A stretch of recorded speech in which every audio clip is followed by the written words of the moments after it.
ಏನ್ರ ಇದು? ನನಗೆ ಒಂದು ಡೌಟ್ ಇದೆ, ಇದು ಹೊಸದ ಇಲ್ಲ ಯೂಸ್ ಮಾಡಿರೋದಾ? ಹೊಸದಂತೇಳಿ ಕೊಟ್ಟನ ಮಾವ. ಹಾ. ಅದು ಹೊಸದ ಮೂಸ್ ನೋಡ್ಬೇಕು ಗೊತ್ತ.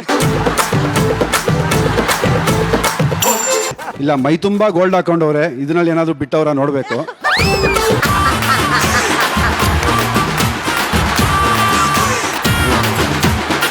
ಮೋಸ್ಟ್ ಪ್ರೆಸ್ಟೀಜಿಯಸ್ ಉದ್ಘಾಟನೆ ನಂದು.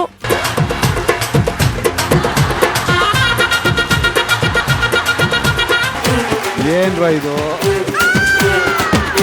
ಹೊಸದಂತೇಳಿ ಕೊಟ್ಟನ ಮಾವ. ಹಾ. ಅದು ಹೊಸದ ಮೂಸ್ ನೋಡ್ಬೇಕು ಗೊತ್ತ.